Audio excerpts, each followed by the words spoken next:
Fighter plane तैयार थे, जैसे दुश्मनों की सांसें गिन रहे हों।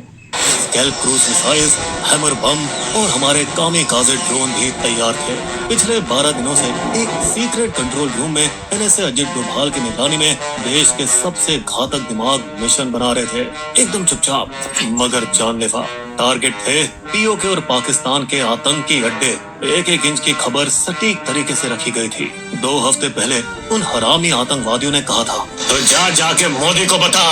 लेकिन अब प्रधानमंत्री का जवाब साफ था, देश की बेटियों के संदूर की कीमत तुम्हें चुकानी होगी पाकिस्तान। एक मिशन उन भारतीय महिलाओं के बदले और न्याय के लिए, जिनके पहलगाम आतंकवादी हमले में थल सेना का ऐसा जोड़ जो दुश्मन को उसके सपने में भी दिखे और उसकी नींद उड़ा दे। 4 पाकिस्तान में और 5 पीओके में, 70 ढेर, 60 घायल, धुआं कर दिए सारे ख्वाब इनके। इनमें सबसे बड़ा हमला था बहावलपुर में मरकज सुभान अल्लाह कैंप, जो जैश ए मोहम्मद का मुख्यालय भी था। वही संगठन जिसने 2019 पुलवामा हमले को अंजाम दिया था। इसके साथ ही अब्दुल रऊफ अजहर, मसूद अजहर का भाई, जिसने IC 814 हाईजैकिंग प्लान किया था, भारत के मोस्ट वांटेड आतंकवादियों में से एक, वो भी इसमें जहन्नुम चला गया। साथ ही मसूद अजहर के घर में उसके परिवार के 10 सदस्य और 4 करीबी सहयोगी भी ऊपर निकल लिए। फिर LET मुख्यालय मुरीद के, जहां 26/11 मुंबई हमले के दोषी अजमल कसाब और डेविड हेडली की ट्रेनिंग हुई थी,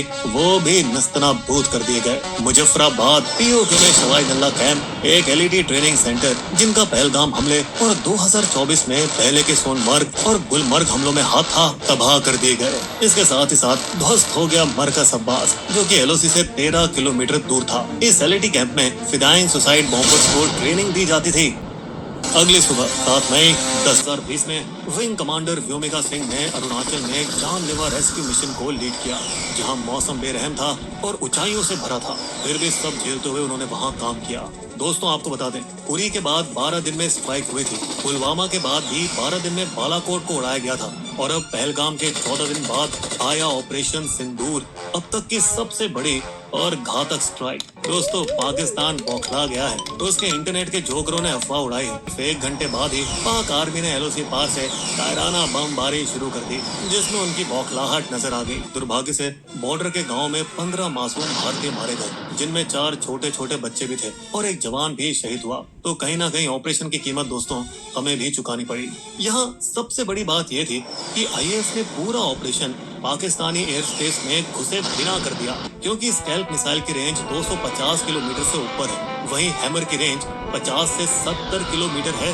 और दोस्तों, कामिकाज़े ड्रोन GPS से लैस होते हैं, जिनको कहीं से भी उड़ाया जा सकता है। इसके साथ ही सबसे गहरी चोट लगी जैश ए मोहम्मद के हेडक्वार्टर को बहावलपुर में, जो कि पाकिस्तान के अंदर 100 किलोमीटर की दूरी पर था। अब क्योंकि हमारे नए हथियारों की रेंज में था, तो हमने एकदम सटीक वार किया। यहाँ गौर करने वाली बात यह है कि भारत ने पाकिस्तानी आर्मी के किसी भी ठिकाने को छुआ तक नहीं, क्योंकि दोस्तों हमें युद्ध नहीं, इंसाफ चाहिए था। लेकिन 7 से 8 मई की रात को पाकिस्तान ने फिर हरकत की। उसके ड्रोन और मिसाइलें 15 भारतीय शहरों की तरफ बढ़ी, पर हमारे सुदर्शन चक्र ने यानी S-400 सिस्टम ने खुद को बिजली जैसे एक्टिवेट किया और सारे पाकिस्तानी हथियारों को हवा में ही तोड़ दिया। ये तो कुछ भी नहीं, फिर हमारे हार्पी ड्रोन निकाले गए और पाकिस्तान के HQ-9 मिसाइल लॉन्चर और एयर डिफेंस को लाहौर में ही ठिकाने लगा दिया। दोस्तों, बता दें कि 8 मई की रात को भी पाकिस्तान ने सस्ते हमास स्टाइल रॉकेट हमले करने की कोशिश की थी जम्मू, पंजाब, राजस्थान के भारतीय आर्मी ठिकानों पर, मगर फिर से इंडिया ने उनका गेम ओवर करके दिखा दिया।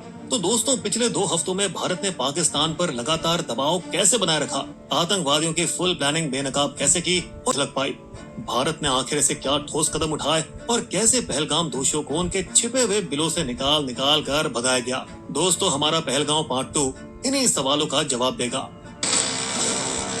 तो पहलगाम हमले के कुछ घंटे बाद ही मामला बिगड़ने लगा और IAF ने राफेल जेट के साथ आक्रमण की तैयारियां शुरू कर दी। वहीं नौसेना के INS सूरत ने एक सफल सरफेस टू एयर मिसाइल का टेस्ट किया। इस सब की वजह से बॉर्डर के उस पार पाकिस्तान के पसीने छूटने लगे थे और उन्होंने पूरी फौज को अलर्ट कर अरेबियन सी में अपने मिसाइल टेस्ट किए और भारतीय विमानों को ट्रैक करना शुरू किया। दोस्तों, पाकिस्तान का एलओसी के पार बेवजह अटैक करना और उस पर हमारी फौज का धुआंधार जवाब हमले के दिन से ही जारी है। लेकिन यहाँ सबसे बड़ा ब्रह्मास्त्र तो भारत ने निकाला इंडस वाटर ट्रीटी का पानी बंद करके, जिसकी वजह से लगभग 80% पाकिस्तान सूखा पड़ सकता है, खासकर पंजाब और सिंध जैसे इलाकों में जहाँ खेती इसी पानी पर टिकी है। और ये कोई छोटी बात नहीं है दोस्तों, क्योंकि 1960 की इंडस वाटर ट्रीटी आज तक कभी नहीं तोड़ी गई, न ही युद्ध के समय और न ही आतंकी हमलों के बाद। मिट्टी हटाने के बहाने भारत ने चिनाब नदी के बहाव को इस कदर रोक दिया कि पानी अब सिर्फ 1.5 फीट रह गया है, जिससे लोग अब पैदल नदी पार करने लगे हैं। इस मास्टर स्ट्रोक के चलते भारत ने झेलम और चिनाब नदियों पर 5 नए पावर प्रोजेक्ट्स को फास्ट ट्रैक पर डाल दिया है, जिन्हें पूरा होने में 3 से 5 साल लग सकते हैं। दोस्तों, आपको बता दें कि अब तक ये सब करने के लिए ट्रीटी के तहत पाकिस्तान की मंजूरी लेनी पड़ती थी, लेकिन इस बार कतई नहीं। इंडिया फिर से झेलम नदी पर बांध शुरू करना चाहता है ताकि पानी के फ्लो को कंट्रोल किया जा सके और वो पीओके या पाकिस्तान में अपनी मर्जी से बाढ़ या सूखा ला सके। बता दें कि भारत में रह रहे पाकिस्तानियों को वापस घर भेज दिया गया है और बाघा अटारी बॉर्डर भी सील कर दिया गया है। इतना सख्त रवैया अपनाया गया है कि एक सीआरपीएफ जवान को बर्खास्त तक कर दिया गया जब उसने एक पाकिस्तानी महिला से शादी की बात को छुपाया था। दिल्ली में पाकिस्तानी एम्बेसी में जो भी फौजी अफसर थे सबको वापस भेज दिया गया और भारत ने अपने 25 अफसर भी इस्लामाबाद वाली एम्बेसी से वापस बुला लिए। इस पर पाकिस्तान ने अपना एयर स्पेस बंद कर दिया और भारत ने भी यही कदम उठाया, मगर इससे भारतीय एयरलाइनों को हर महीने 300 करोड़ का एक्स्ट्रा खर्च आएगा, क्योंकि अब उसे पाकिस्तान के आसपास से अपनी उड़ानों को मोड़ना पड़ेगा। लेकिन 2019 में पुलवामा के बाद भी उन्होंने 700 करोड़ रुपए का नुकसान उठाया था, फिर भी उन्होंने राष्ट्रीय हित में ये नुकसान हंसकर झेला था। व्यापार को बंद करने के साथ ही भारत ने पाकिस्तान के साथ सभी इंपोर्ट और एक्सपोर्ट पर रोक लगा दी है। और अब क्योंकि भारत पाकिस्तान को दवाइयां बनाने का 60% कच्चा माल और जरूरी केमिकल सप्लाई करता था, इसीलिए अब पाकिस्तानियों की वाट लगने वाली है, क्योंकि अब वहाँ दवाइयों की कीमत 10 गुना तक बढ़ जाएगी। इसके बदले में पाकिस्तान ने 1972 का शिमला समझौता होल्ड पर रख दिया है। वो समझौता ही इतना मजाकिया है जैसे पाकिस्तान का दावा है कि वो आतंकवाद को सपोर्ट नहीं करता। इस तरफ भारत लगातार अमेरिका, चीन, रूस, यहाँ तक कि सऊदी अरब और यूएई पर दबाव डालने की कोशिश कर रहा है ताकि वे पाकिस्तान को हथियार और पैसे देना बंद करें और उसे दुनिया के सामने एकदम अलग थलग कर दें। इन सब चीजों ने पाकिस्तान में इतनी खलबली मचा दी है कि हाफिज सईद के घर के बाहर सुरक्षा बढ़ा दी गई है और स्पेशल सर्विस ग्रुप के कमांडो को तैनात कर दिया गया है। दोस्तों, बता दें कि पीओके पहले ही कई दिनों से इमरजेंसी में था, जहां 1000 से ज्यादा मदरसे सावधानी के तौर पर बंद कर दिए गए थे।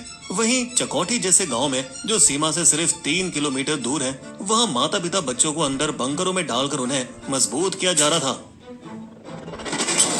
और इन सब के बीच हमारी एनआईए ने पूरा जोर लगा रखा है अपनी डिजिटल जासूसी से आतंकियों के मुजफ्फराबाद और कराची के खुफिया अड्डे ट्रैक किए हैं और खुलासा किया है कि कैसे टीआरएफ के मास्टरमाइंड कसूरी ने 2 लोकल कश्मीरी, अनंतनाग से आदिल ठोकर जिन्हें लीडर बनाया, और सोपोर के आसिफ शेख को उसका साथी।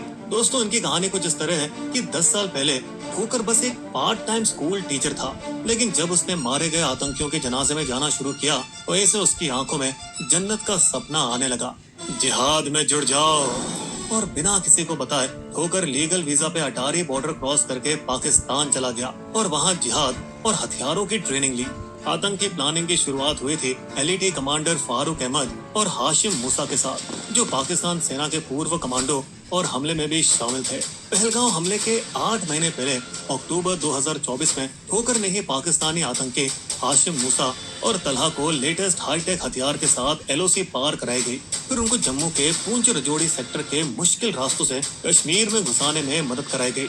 मुगल रोड के घने जंगलों से वे जंगल के बहुत अंदर जाकर छिप गए। अपने झूठे नाम मूसा और यूनुस के जरिए वे चाइनीज ऐप पे बात करने लगे, ठीक वैसे ही जैसे पुलवामा हमले के दौरान किया गया था। दोस्तों, बता दें, पुराने एंटीना वाले मोटे फोन नहीं थे, बल्कि थे लेटेस्ट चाइनीज सैटेलाइट स्मार्टफोन, और इनमें satellite texting, GPS calling, internet जैसे सारे फीचर्स थे जिन्हें ट्रैक करना बेहद ही मुश्किल था, जिनका इस्तेमाल किया गया हमले के दौरान अपने पाकिस्तान में बैठे कायर आकाओं के साथ जुड़े रहने के लिए। जैसे कि कोई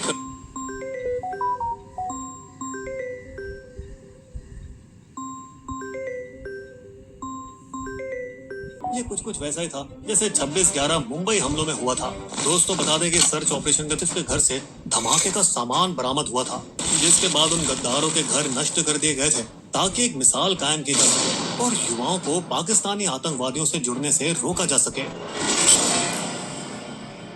इन सब के बावजूद दोस्तों हमने गलतियां तो की है, जिसको सरकार ने पार्टी बैठक में भी माना। हम इस हमले को रोक नहीं पाए। हमने गलती कर दी बिना सिक्योरिटी को बताए बेसरंग को इस साल जल्दी खोल दिया गया बिना सिक्योरिटी को बताए। लेकिन दोस्तों रिपोर्ट्स कहती है कि बेसरंग तो साल के ज्यादातर टाइम खुला ही रहता है, सिर्फ बहुत ज्यादा बर्फ पड़ने पर ही बंद होता है। यहाँ समस्या दरअसल ये थी कि सबसे पास का चेक पोस्ट भी बहुत दूर था, पहाड़ी के बेस पर 10 से 11 किलोमीटर दूर, जहाँ राष्ट्रीय राइफल आरआर की 3री बटालियन और सीआरपीएफ की 116वीं बटालियन तैनात रहती है। इसी वजह से ऊपर बेसरंग पर फोर्स काफी देर बाद पहुंची, क्योंकि पहले 2.5 किलोमीटर तो एटीवी और बाइक से कवर किए गए, लेकिन अगले 4.5 किलोमीटर उन्हें कीचड़ और दलदल में भागते हुए कवर करना पड़ा। दोस्तों बता दें कि रॉ और आईबी ने अप्रैल की शुरुआत में ही अलर्ट जारी कर दिया था, लेकिन कहीं और का। श्रीनगर और पहाड़ियों के पास संदिग्ध लोग देखे गए हैं, टूरिस्टों पर हमला हो सकता है, जिसके बाद सुरक्षा बलों ने तेजी से कार्रवाई की। कांचीगाम नेशनल पार्क और श्रीनगर के निशात बाग क्षेत्र में 2 हफ्तों के लिए गश्त बढ़ा दी गई। दोस्तों यहाँ सोचने वाली बात है कि क्या हमले की योजना 19 अप्रैल के लिए बनाई गई थी, जब हमारे प्रधानमंत्री कटरा से श्रीनगर की पहली ट्रेन शुरू करने के कार्यक्रम में गए थे, जिस योजना को आखिरकार खराब मौसम की वजह से रद्द कर दिया गया। और क्या यही वजह थी कि फिर आतंकवादियों ने अपना टारगेट बदलकर बेसरन मैदान को बना लिया। वे 20 और 21 अप्रैल को आम कपड़ों में वहाँ रहकी करते रहे, जबकि सुरक्षा बल श्रीनगर में उनकी तलाश कर रहे थे। और दोस्तों बिना किसी सुराग के श्रीनगर में तलाश को उसी सुबह बंद कर दिया गया जिस सुबह पहलगांव में हमला हुआ था, जिसकी कोई जानकारी नहीं थी। दोस्तों बता दें 2016 के पठानकोट हमले के बाद 778 किलोमीटर एलओसी पर घुसपैठ रोकने के लिए हाईटेक सुरक्षा सिस्टम CIBMS लगाया गया था, जिससे बॉर्डर की निगरानी मजबूत हुई थी और आतंकियों के छुपे हुए ठिकानों का पता लगाने के लिए ड्रोन से निगरानी की जा रही थी, जो कि पीर पंजाल के घने जंगलों की वजह से पूरी तरह से नाकाम हो गई। वहीं बेसरन जैसे हाई रिस्क जोन में ना तो कोई कैमरा था, ना ही कोई ड्रोन, और 2020 में चीन के साथ झड़पों के चलते 3री राष्ट्रीय राइफल आरआर को पूर्वी लद्दाख में भेजना पड़ गया था, और उसी दौरान उसका कुछ हिस्सा दोबारा बेसरन के पास मुगल रोड के इलाके में तैनात किया जा रहा था जब ये घटना हुई थी। और इसी वजह से पिछले 5 सालों से बेसरन घाटी के आसपास मुगल रोड के 10 किलोमीटर के बफर जोन की सुरक्षा सिर्फ 116वीं सीआरपीएफ बटालियन ही संभाल रही है। और इसी सिक्योरिटी गैप का फायदा उठाकर आतंकियों ने पीर पंजाल के जंगल और गुफाओं में अपने अड्डे बना लिए थे, जिसके बाद ये साफ नजर आ रहा था कि कैसे दोनों चीन और पाकिस्तान से लड़ने की वजह से हमारे सुरक्षा बलों को विभाजित और खींच दिया गया था। और ऊपर से सरकार ने जब कोरोना के दौरान फौज की भर्ती बंद की तो सेना में 1.2 लाख जवानों की कमी भी हो गई थी। लेकिन दोस्तों सुधार के कदम शुरू हो चुके हैं। पहलगाम के 17-18 सबसे खतरे वाले पॉइंट्स पर सीआरपीएफ के चेक पोस्ट और ड्रोन सर्वेलेंस लगाए जा रहे हैं, और 72वीं इन्फेंट्री डिवीजन ने लद्दाख में राष्ट्रीय राइफल्स की जगह ले ली है, ताकि इसे पूरी तरह से जम्मू में फिर से तैनात किया जा सके, जो कि बढ़िया है, लेकिन थोड़ा लेट है। फिर भी पुराने जमाने की तरह जंगलों में लगातार गश्त और स्थानीय मुखबिरों का होना ही इसका समाधान है, क्योंकि सब कुछ शुरू हुआ एक छोटी सी चोरी से, जब पाकिस्तानी आतंकवादियों ने कुछ टूरिस्ट की लाशों से 2 मोबाइल चुरा लिए थे। हाँ, वही मोबाइल जो बने भारत की सुरक्षा एजेंसियों के सबसे बड़े सुराग, जिसकी मदद से उन्होंने आतंकियों को ढूंढ निकाला अनंतनाग के हपटनार गांव के पास के घने जंगलों में। लेकिन दोस्तों वो जंगल का रास्ता खतरनाक था और हमारी सेना के पहुंचने से पहले ही आतंकी एक बार फिर गायब हो गए। फिर कुछ दिन बाद हमारे सुरक्षा बलों ने उन्हें फिर ढूंढ निकाला और कुलगाम के जंगलों में हुआ एनकाउंटर, लेकिन आतंकी फिर से तूफान के धुएं की तरह गायब हो गए। इस बार खास बात ये थी कि पहले जैसे ये लोग गाँव वालों के घर में जबरदस्ती घुसकर खाना खाते थे, अब भूखे आतंकी डिनर टाइम पर घरों में घुसकर जल्दी से रोटी चावल उठाकर भाग जाते हैं, जिससे ये पता चलता है कि कई स्थानीय कश्मीरी इन आतंकवादियों का समर्थन नहीं कर रहे, बल्कि सुरक्षा बलों को जानकारी देने में मदद कर रहे हैं। यहाँ तक कि वे मोमबत्ती लिए आतंकी हमले का विरोध भी कर रहे हैं, जो पहले कभी नहीं हुआ। इंडियन नेवी के लेफ्टिनेंट विनय नरवाल की पत्नी, जिनकी इमेज वायरल हुई थी, वह भी इनके समर्थन में आई। मुझे बस शांति चाहिए, मुस्लिमों और कश्मीरियों के प्रति कोई नफरत नहीं फैलनी चाहिए।